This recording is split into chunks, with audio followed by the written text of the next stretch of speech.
All right, we are live. Welcome everyone to another edition of Deconversion Stories. Apparently, he's as hiding behind his.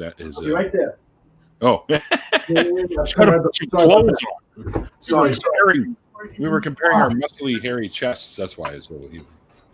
Hey guys, I got a new shirt today. Got it from Godless Mom's thing there. Hail Sagan! Woo! Nice. And then awesome. Like one of my heroes.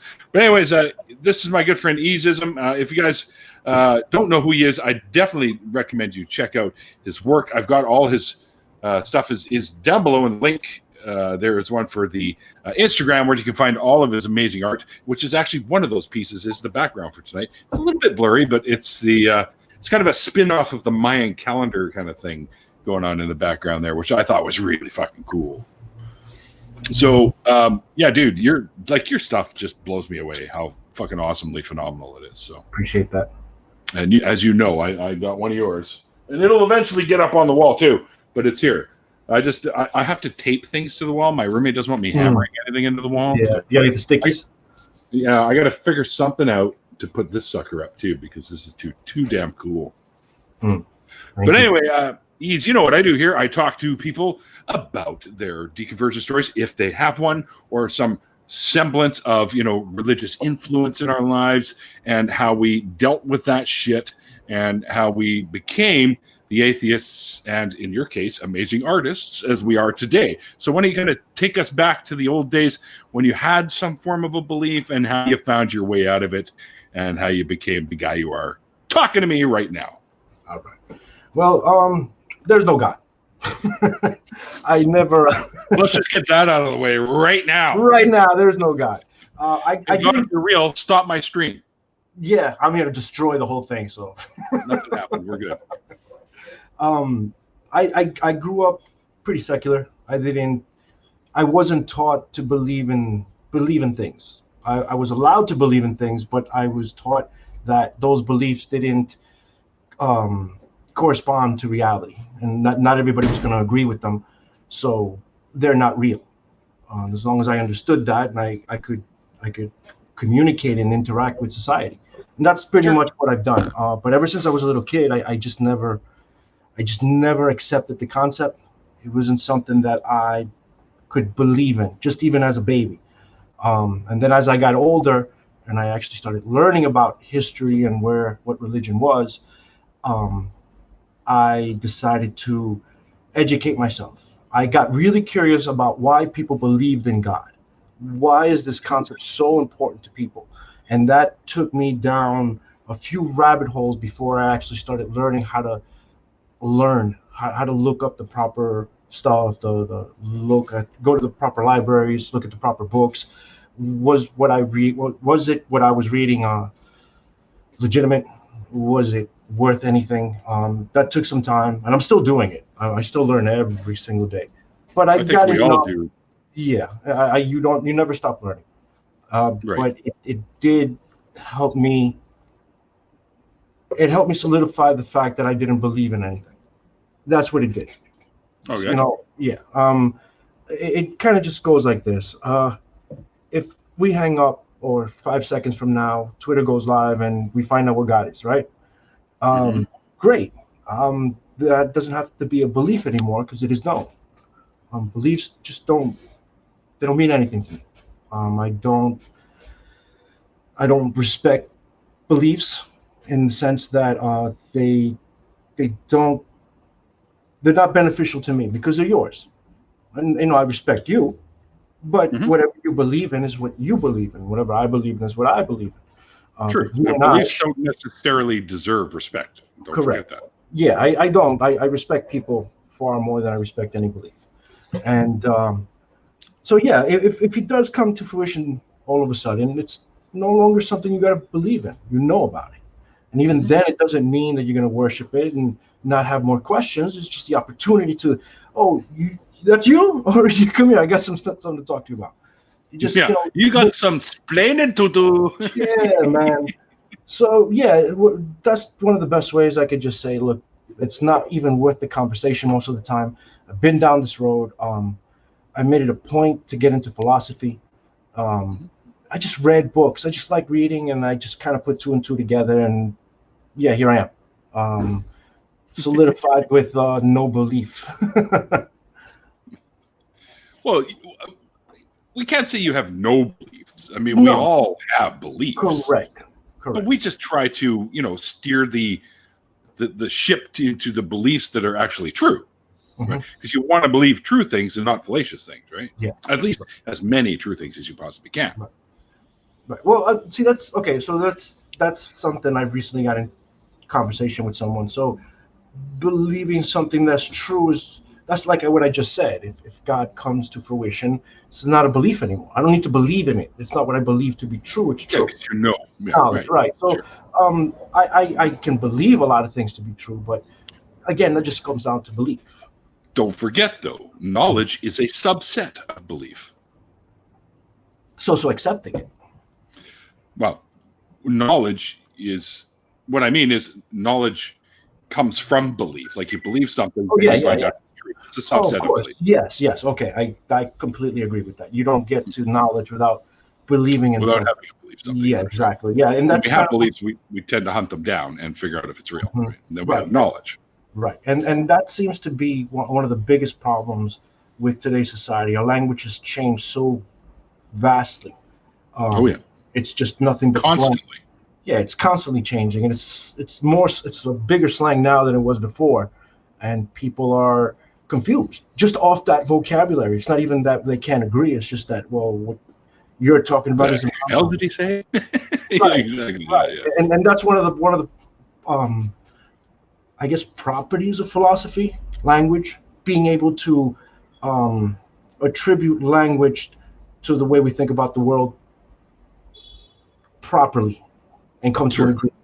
So, you see that a lot. You kind of got to just let it be, and it has to work itself out.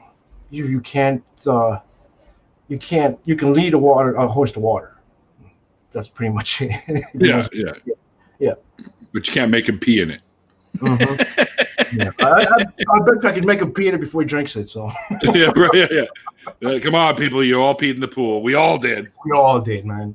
Until that day, they put that dye shit in that turned blue or something, and when you peed, and then you followed it around. I haven't been to a pool like that yet, but I'd be curious to see. Ew. I've seen it. I wasn't the one doing it that time, but I've seen it because one of the kids at one of my buddy's birthday parties when we were like 9 or 10 was when they first came out with that shit.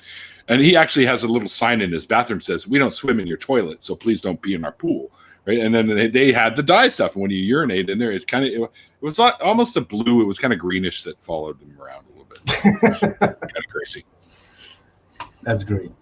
Yeah. So. Yeah, I was just gonna say like peeing in the pool. Growing up, I grew up in the big city in New York, and going to the pool wasn't always an option, especially during wintertime. So you get the tub filled up, and when I was a kid, you had to kind of trick me to eat. So Grandma would tell me these crazy stories, and one of those stories is no fun. I love animals, and. Steve's hilarious. Our resident geologist is making funnies. That's great. And she told me the story of Noah's Ark because of the animals, and I was a baby. I was a kid. If I was 3 or 4, because I remember that far back, that's more or less where I was at. And I'm excited about. I finally they buy me the toy. They buy me this little boat. It has all the animals, and I'm like, what they used to get for the Arco stations? Like the big brown one, and then you buy packets of animals and shit. Yeah, we're talking 78. Yes, I remember those, dude. Yeah. So I had them too. That's insane. Yeah, and the first thing I saw, I looked at, I was like, why are they all sticking out? It bothered me that they were all like their heads were like popping out. They wouldn't fit all in there, and I would like try to jam it in there, and they're like, "What the hell are you doing?" I'm like, "You're gonna get wet." Like that bothered me. So whatever. I'm like, all right, I accept it. They gotta breathe. All right, that was the excuse. New excuse. So now here I am in the tub, and I got my boat, and I'm playing Noah's Ark, and I'm like, all right, here we go. I'm gonna save the world. And you put the boat in the shit, and it starts floating. Everything's cool. Grandma's sitting there. She's making sure I don't drown. And I got all the animals lined up on the tub, right on the edge. And I decided to start putting them in. So, I start small and everything's cool. Then I get to like the elephant, I put it in, the damn thing sinks. And I remember this because my grandmother lost it, and I was like, what the hell is this? I was like, it's broken. I was like, why did God make something that sinks? It pissed me off so much that the fucking thing would sink with just two animals in it that I just completely gave up on the whole story. And from that moment on, it was like, this is bullshit. I was like, I would not play with the boat, and I'd play with the animals because I used to have a whole bunch of animals. My father found those animals recently, and he still has them. So hang on. Yeah. We'll see if we this fucking thing right here, right? Yes, Right?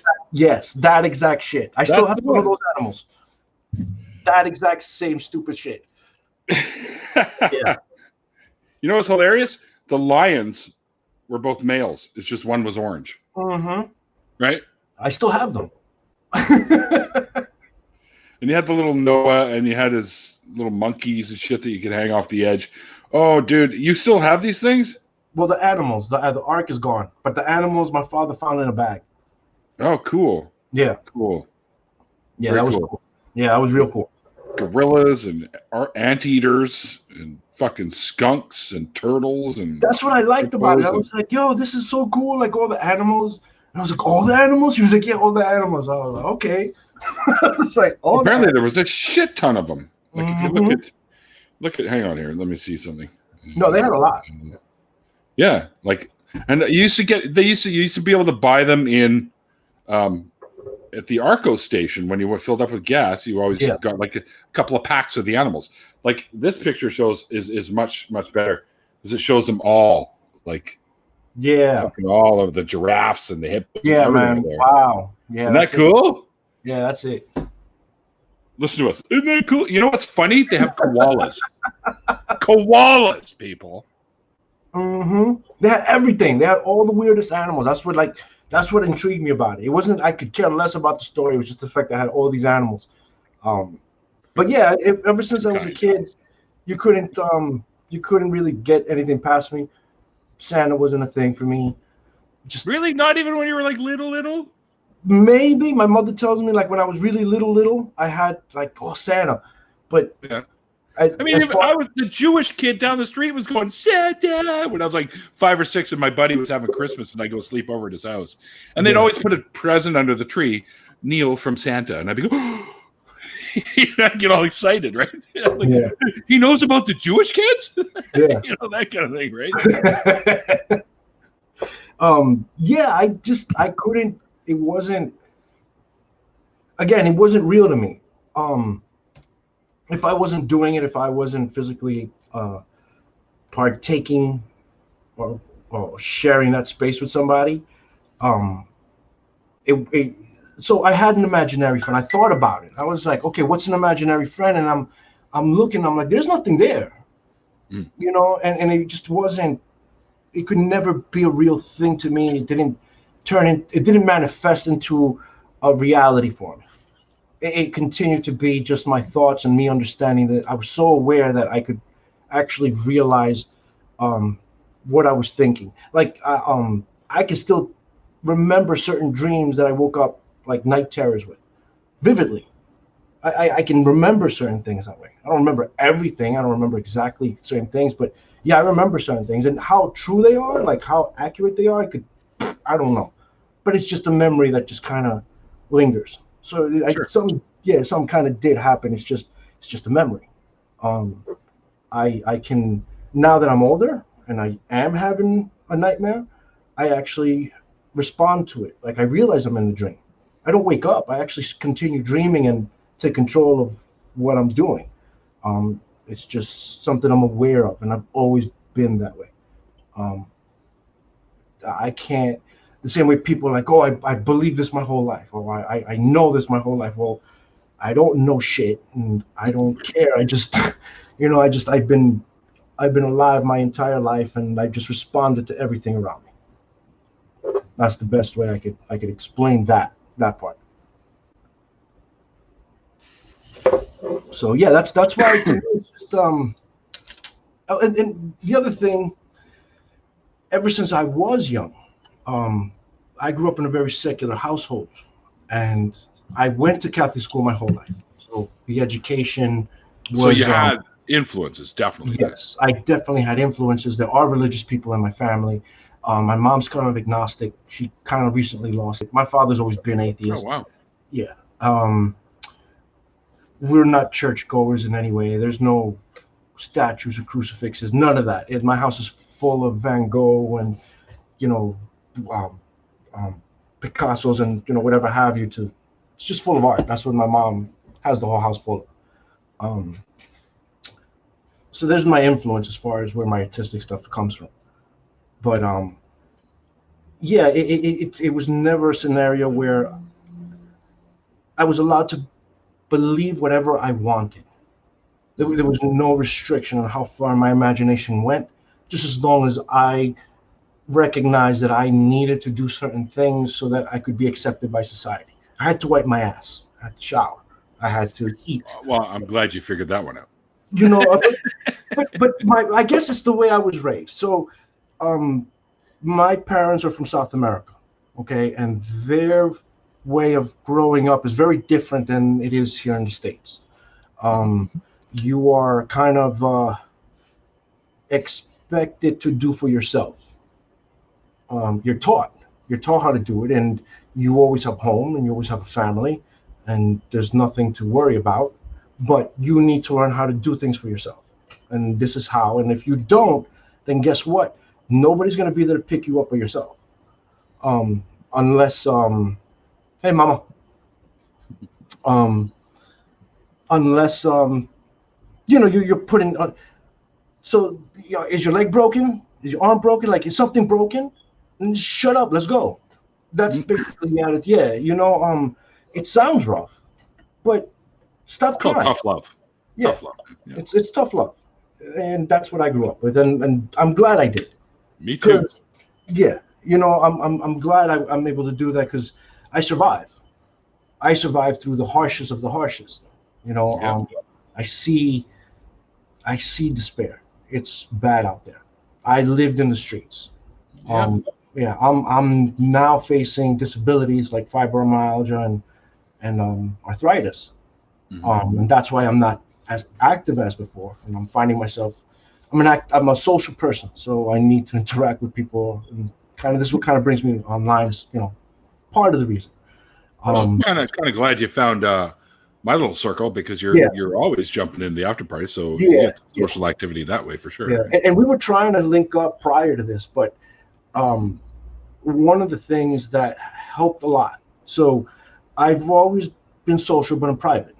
I kind of just don't let people into my life that easily. And when I kind of first started making myself known at the beginning of the year, you and I were going to link in like May, but right around that time, things got real crazy for everyone. And I took a dive, a bad one. Fell into deep depression. The depression comes from being unable to do anything because of my ailments. It's just chronic pain, and it's tough. It's real bad sometimes. So being able to do anything, just sitting here watching the days go by, it gets to you, and I let it get to me. I closed off even more. I didn't communicate, and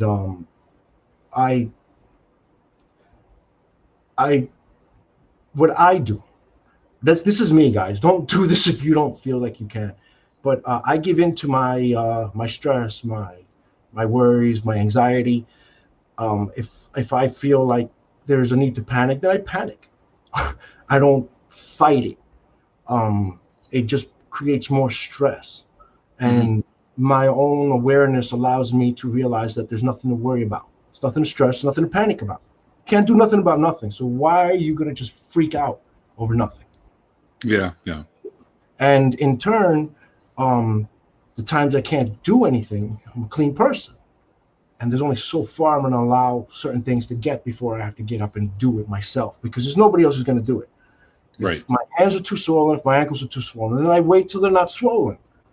Right? That's me. Just chill out, just relax. Don't worry about it. You will take care of it because there's nobody else who's going to take care of it. And things get done. And little by little, I have been able to snap out of it. And if this encourages anybody else who's down right now, you're not alone.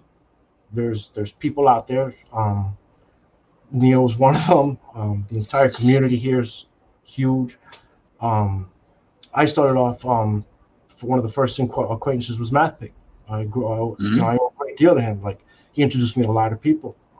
Through him, I got to meet Chris on the Damn Show, and that's how you and I linked up. So you know, it's networking. It's all networking, and you know, and these are great people. You know, they're all part of a community that do what they can when they can, and nobody should expect anybody to do more than what they can. You know, it's just enjoy what's happening here, guys. You know, have fun. Don't turn it into a lifestyle, I guess. You know, if it requires helping each other, then that's what community is. You know, I associate with community centers out here. I donate my time as much as I can. Awesome. And one of those places is the Graph Lab. I always talk about it when I get on stream. It's the one here in Los Angeles, one of the bigger ones. It's closed down right now from the lockdown, but Sure. It's a graffiti center. And what I do there is not only do I paint, but when they have graffiti classes, I do my best to teach them. I'm just there associating, networking. It's if you get off the plane from Spain, you want to come paint, you're going to go there.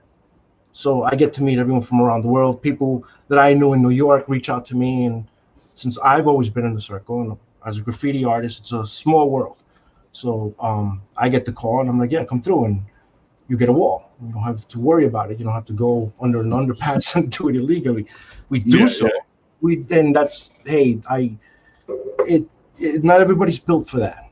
And if you're an artist and you want to express it, there are places such as this place where a community is built. So now comparing that to something that's virtual, there's a lot of competition there, an excessive amount of competition. Graffiti is based off ego.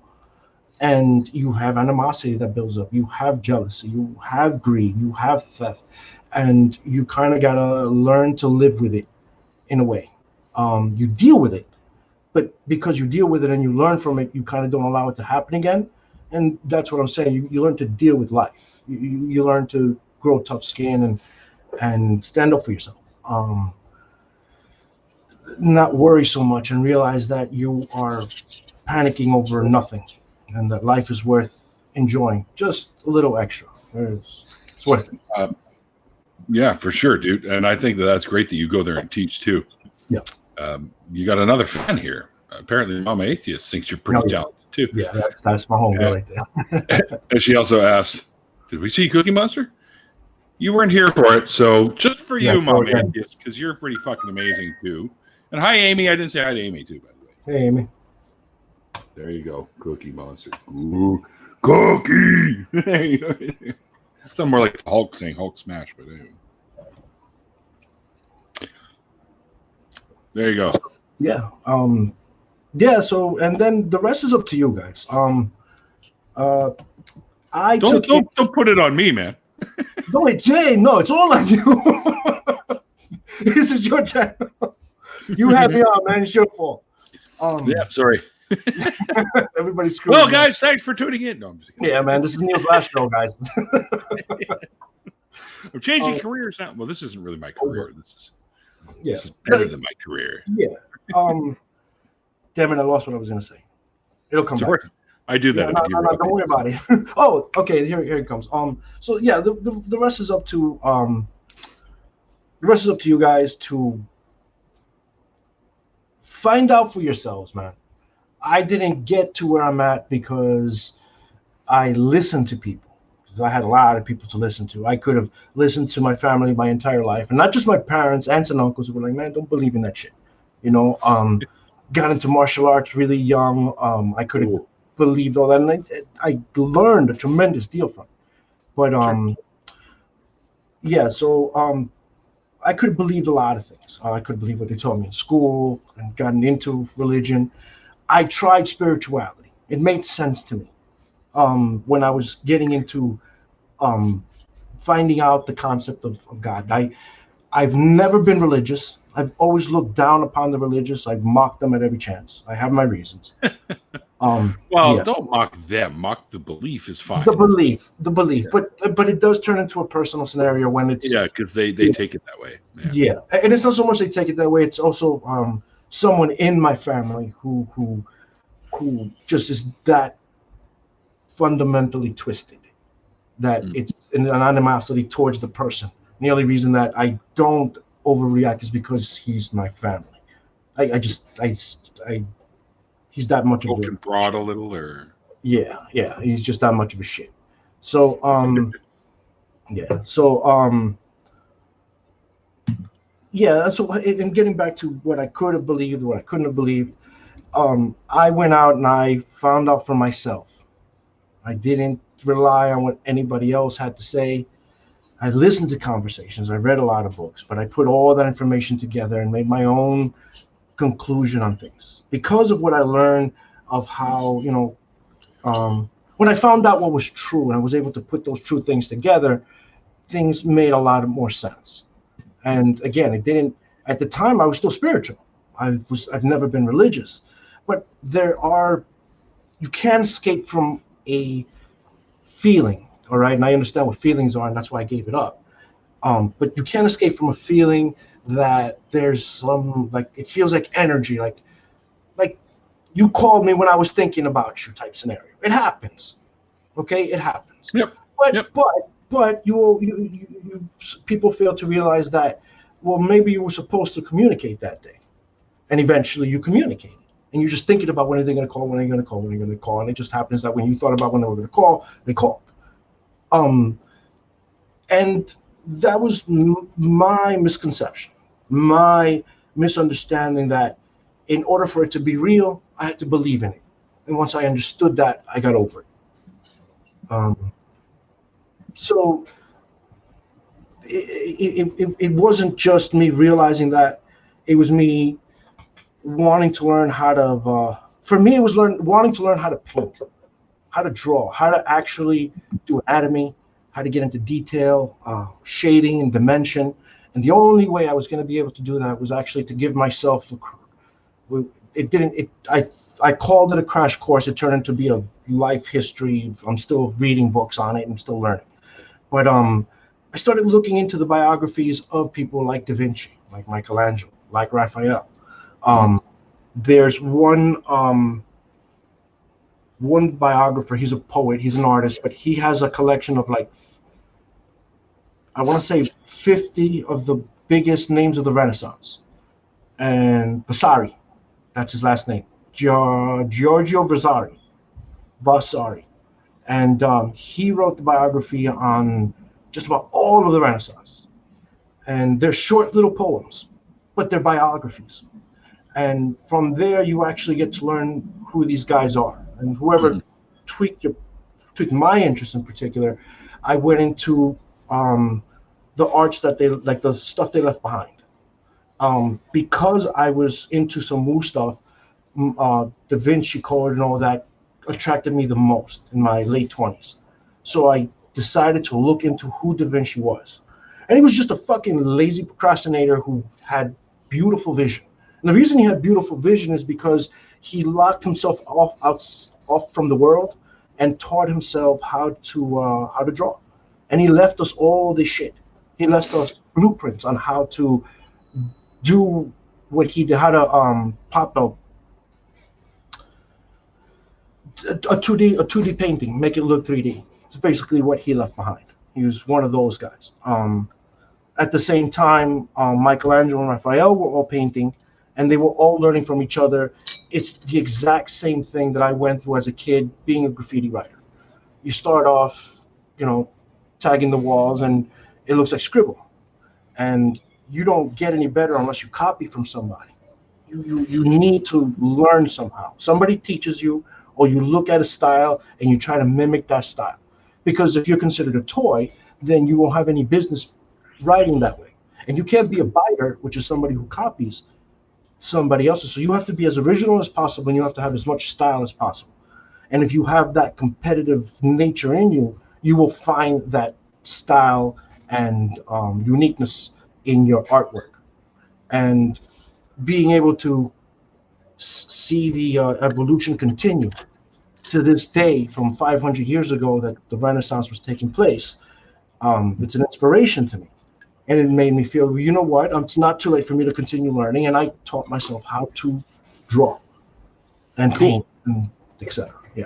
And the rest is just all wanting to do this shit.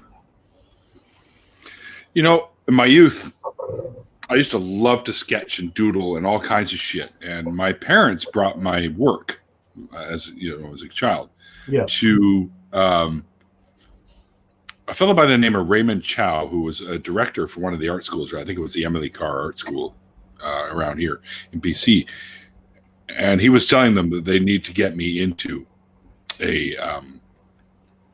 an art course because I had huge potential. And then I stopped doing it after being a kid. I got into, heavy metal, and I started getting into music rather than the drawing. Right. So I kind of gave up on that. And, and I still think I'm pretty much at the same level I was when I was like 10. So I just never improved, basically. I mean, I can draw, but, I think I missed out on an opportunity. I don't have regrets, don't get me wrong, because I found other artistic venues to vent my whatever frustrations, love, anything, right? And that was music.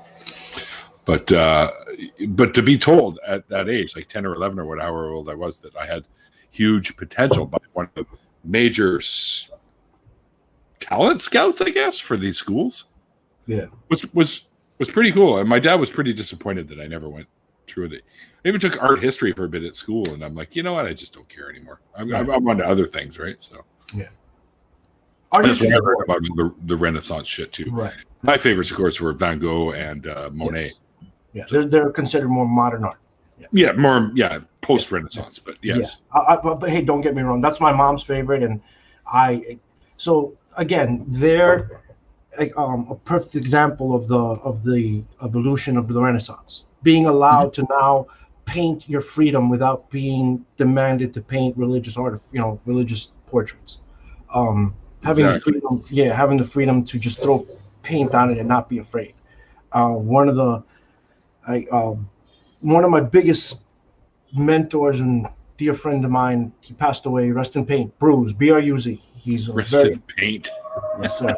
I love it. He's one of the more. He's a famous graffiti writer in New York. If you look him up, B-R-U-Z.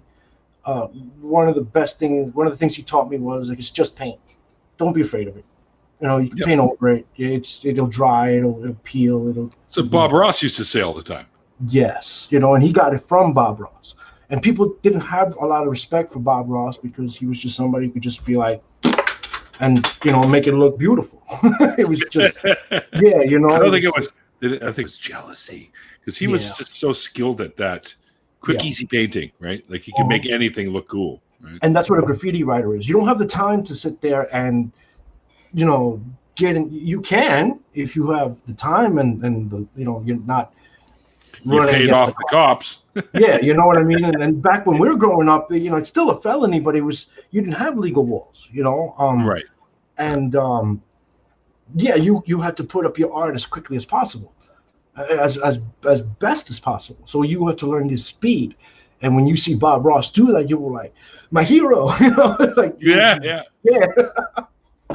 So you need a little bit of that Prussian blue and that what is it, adamantium white or whatever.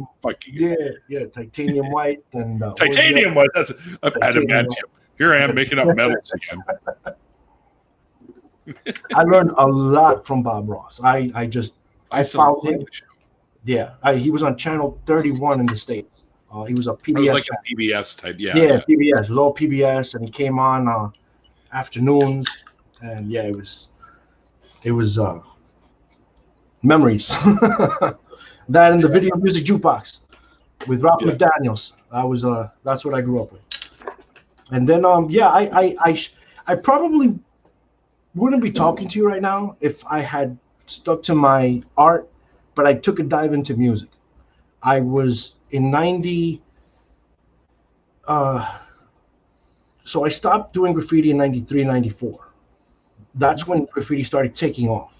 My friends went on to become famous graffiti writers. You can look them up. They're all over. They travel all over the world. I decided to get away from graffiti and just kind of, I tried to have a regular life, and I was extremely. Dude, I look around your shop and I'm thinking, you didn't. I never stopped painting. I never Okay. stopped drawing. I never stopped doing what I love to do. That never stopped being anything. While I didn't paint on the walls, I tried to start a clothing company. I tried to do comics, and at the in 96, 97, I got into music, and I left my art alone and dove deep into music for about 10 years or so. Mm-hmm. And while I met everyone all over the world, and it was an awesome experience, I was unhappy, and I couldn't do it anymore, and I left it. And then I took another break. I moved down here to California and got back into my art. California has the vibe. Not that New York doesn't, but the space and the liberty to do mural art in California is a lot. It's a better space and environment from New York. We in New York, we had such places. If you look it up, the Fun Factory. It was this humongous factory, and it occupied like 5 city blocks, and it was pretty much abandoned. And the owner let us go and paint the entirety of the factory, inside and out, scaffolding, and we were cool. Yeah. If you look it up, look up the Fun Factory, and it's a building that was covered in graffiti. The city came and tore it down. It was private property. We got into a huge lawsuit, and the fight was that they broke copyright laws. You tore down our art. You had no right to do that, to make space for your railroad. We won that case in New York. And I say we because I was involved with the people as one of the artists who had all that.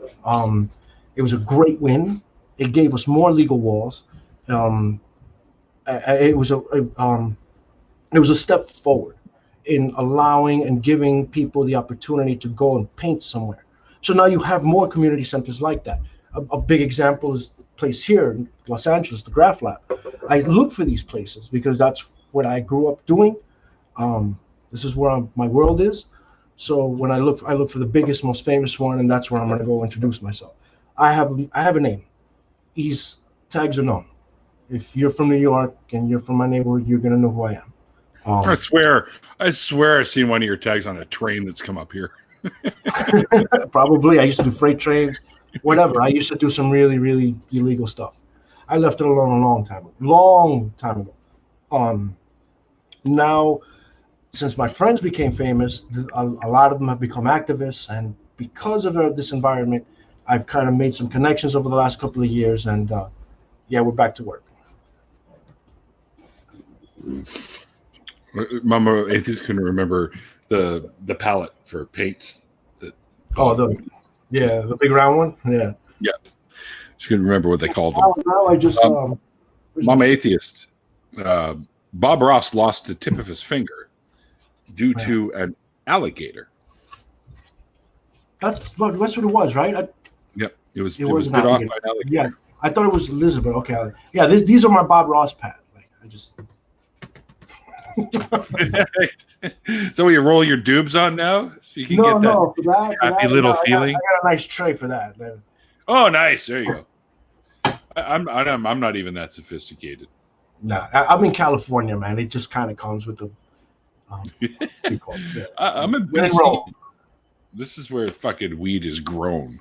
Yeah, it's right here. See, you're the only competition. Well, it's not even that, because you just have a better. You have a great environment to grow a great strain, because there's 3 places on earth where it grows best. You, the California, not the Oregon or Washington coast. I can't tell you why, but Northern California, the Emerald Triangle, and Central Asia, basically the desert. Anywhere you have dry weather is where you're going to get your best crops. It doesn't necessarily mean that They're all grown up indoors up here. Yeah, indoor depends on the outdoor temperature no matter what. If you have too much humidity outdoors, your plants are going to get mold, guaranteed.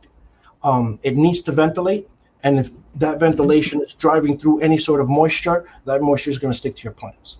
So where they grow in BCs in particular has to be a particularly dry place, or your indoors are heavily vented, and I mean heavily vented. Oh, they are. Yeah, they would have to be if you're in a wet environment. Otherwise, you're not growing anything. You're growing seaweed. That's what you're growing. Oh, the stuff that they're hugely ventilated. As a matter of fact, what we call the hydro bills for all the power that these guys use is insane.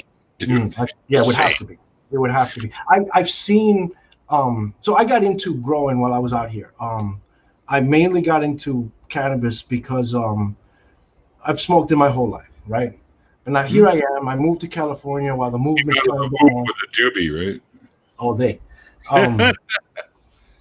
But now when I got here 8 years ago, the movement was taking place. The business, the industry for cannabis was booming. A big opportunity was at hand, but also discoveries were being made. And that's what they were kind of pushing the medicinal marijuana motive or propositions through within the law. And I noticed that when I came here and I started actually talking to people who knew about this stuff, they were giving me stuff that I have, for lack of a better term, was the real deal. Okay, here, look, this is natural, this is organic, this is grown this way, this is grown that way. This is not like that stuff that you get on the East Coast that you don't know where it's coming from. And I noticed a huge difference in the way I started feeling. I was feeling much better. I was no longer in so much pain. I could sleep better. I could eat better. My body changed. And it wasn't just the marijuana, it was the change of weather. When I first got here, I ended up getting asthmatic bronchitis because of the change of atmosphere the first year. So it wasn't just the fact that, I'm here and I'm happy and it's the great weather. You need to adjust. But part of the adjustment was getting educated on cannabis, getting involved in the industry, and the rest was just all me and my curious self, educating myself so that if I was to have a conversation about it, I can have a conversation about it and not just do a stoner. Yeah, there's great benefits in it. Every day it just takes another step, and being part of that and knowing the people involved in that, it helps. It helps a lot. It makes a big difference. That's for sure. Yeah. When I was in New York, I was working with so there were these guys. They were from here. One of them was from New York. One of them was from here, I believe. But what they did is they put together a website called marijuanadoctors.com, and it was an intermediary platform, and it should still be up. It posts all the laws for every individual states. It helped allow you to find doctors that have that are medicinal, help you find them, connect with them so that you can get better assistance on how to take this properly and what you should be looking into. Is it right for you? And at the same time, we got connected with the Cancer Association of America at the time and the Canadian version of the Cancer Association. And what our plan was, it didn't fall through because the person with the money backed out.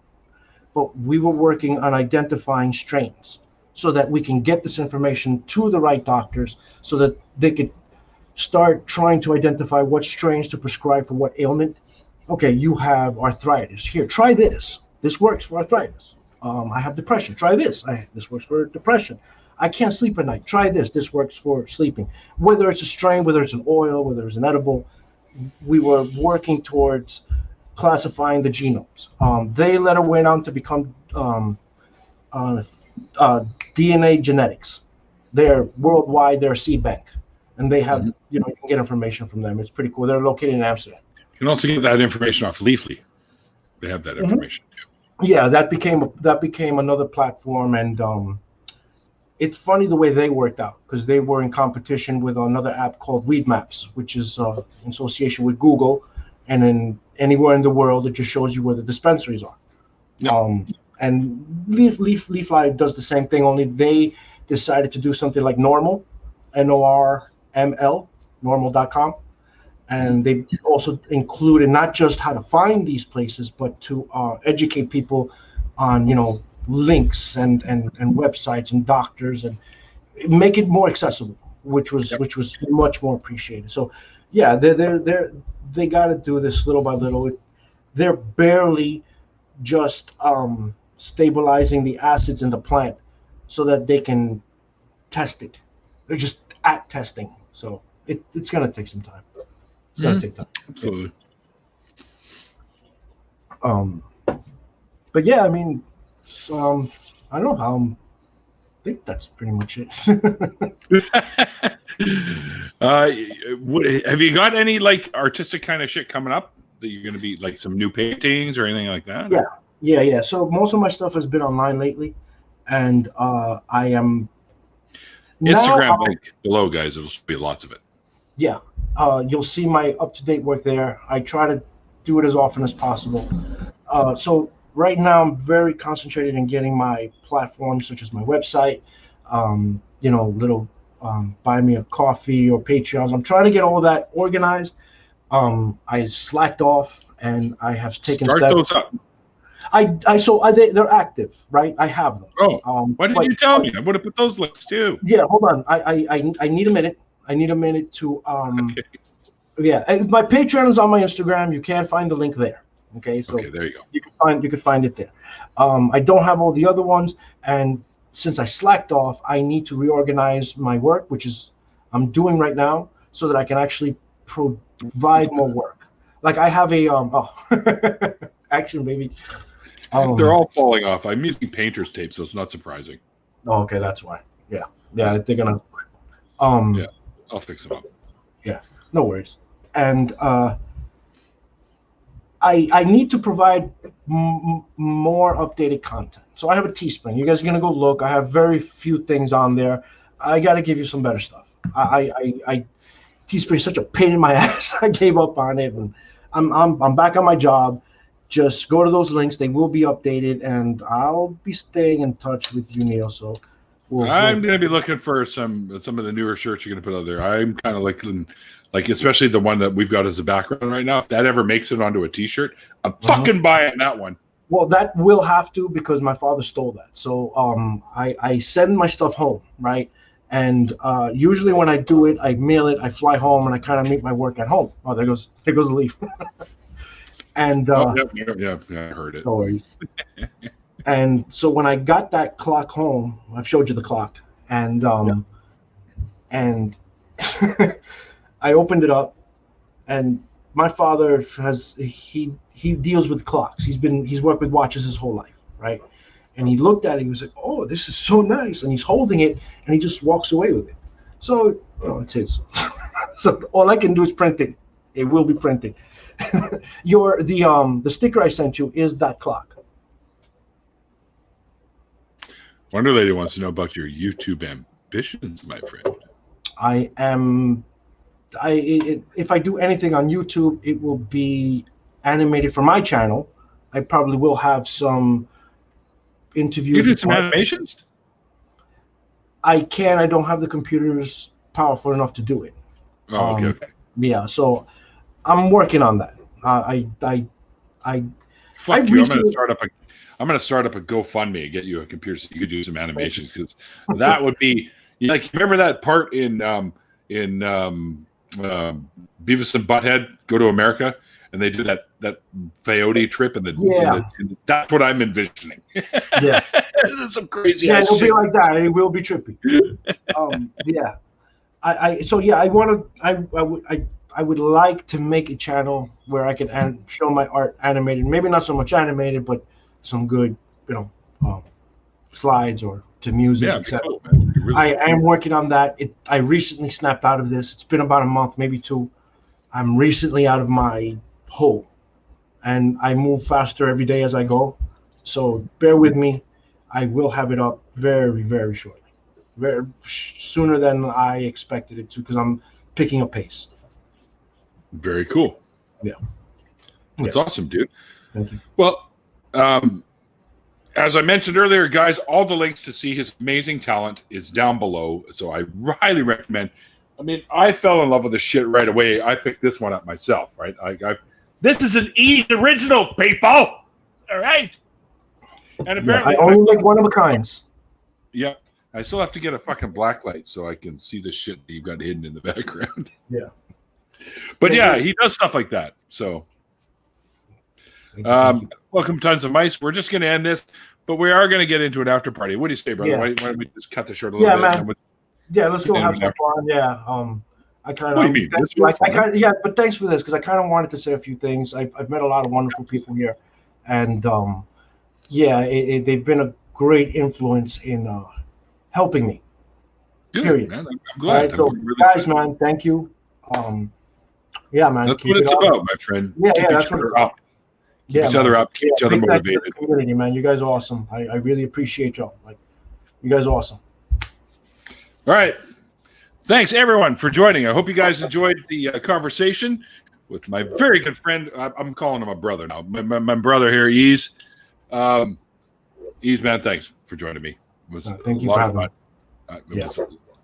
fun. I'm sorry, but I was staring at all the shit in the background. No. I have been listening, so kind of like the planet shit you got going on there too. That's pretty cool. Mm. But anyway, I got into all that street art. Like, you ever seen the guys who do like the galaxy stuff on the street? That's badass shit. That's really cool. Well, you see, my backgrounds usually are some sort of spacey kind of thing, right? Yeah. Unless I do something like this where I have like a special thing that I put up there, especially for someone as cool as you, brother. But anyway, we're going to get into an after party. If you're interested in coming and hanging out with us and saying hi to Ease, and maybe you got a question or two for him you want to pop his way, hit me up on Twitter or Facebook or email. My email is below too. You can email me if you aren't on either of those platforms.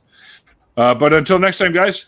Remember that with the whole COVID thing going on, remember to be well and be safe, and above all, be kind. If you dig what I do here, there are multiple ways you can help support the show. I've already got a couple of Amazon wish list gifts in the mail, actually.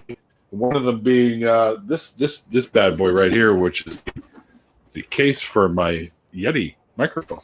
But I still need the foamy things. But I am getting a pop screen, so that's coming in the mail, which is pretty cool. So until then, guys, until next time, like I always say at the end of these shows, and don't forget there's a link to the after party below if you guys want to head over there and watch it. Like I always say at the end of these shows, guys, like the late, great Christopher Hitchens once said, it's called faith because